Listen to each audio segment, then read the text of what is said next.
Ladies and gentlemen, this is Lions Den with another news and commentary.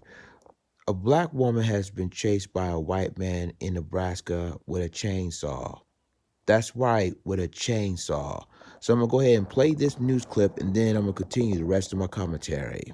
On Saturday afternoon, 25-year-old Norma Nemox was being dropped off by her sister. That's when she first noticed a man standing in this window on the second floor. I see a man with a chainsaw in his hand, and he rips open the door, standing in the middle part of that flat part of the stairs, and he's standing at the top of the stairs.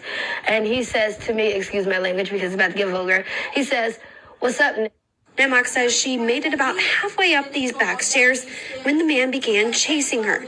Started up his chainsaw, and he said, "Get off of my property." So he started chasing me down the stairs with the chainsaw all the way until we got to the end off the property.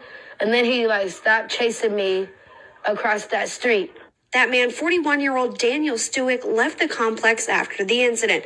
The woman says he got back when police were there, and that's when they arrested him.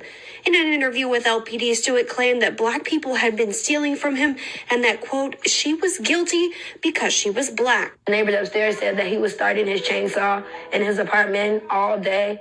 And I guess when he seen me, he just found his victim.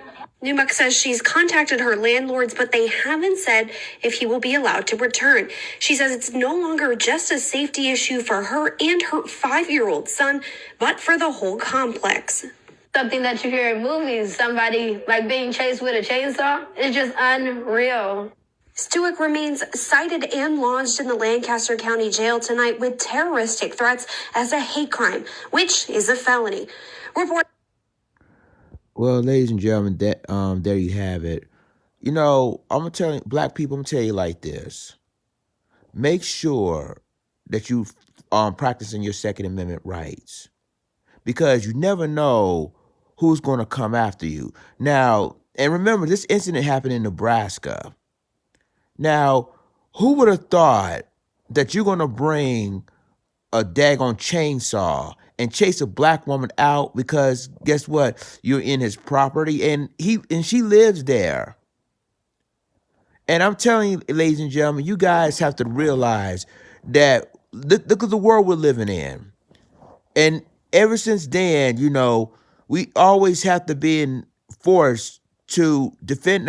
We have to defend ourselves now, especially now.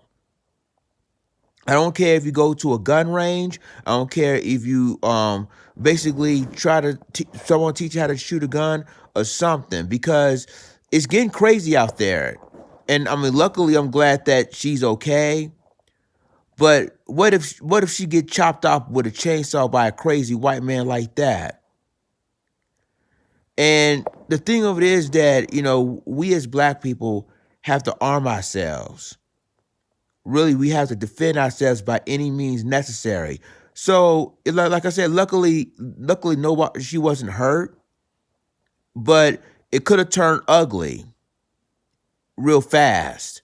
So, it basically shows you that we definitely, as black people, need to be strapped, need to be armed, practicing our Second Amendment rights. Because, again, you never know what white supremacists going to do. And this right now is a perfect example of it. Y'all let me know what you think about this story. Luckily she's okay. And again, it could have got worse and worse. And the apartment people didn't even do a damn thing about him. But I'm glad that the police did. But it shows you couldn't even trust your landlords dealing with people that lives, either under you or above you. It's just crazy, y'all. Y'all let me know what you think. Like, click, subscribe, and remember to click the notification bell for all the news and commentary. With that being said, this Lions is signing off. Deuces.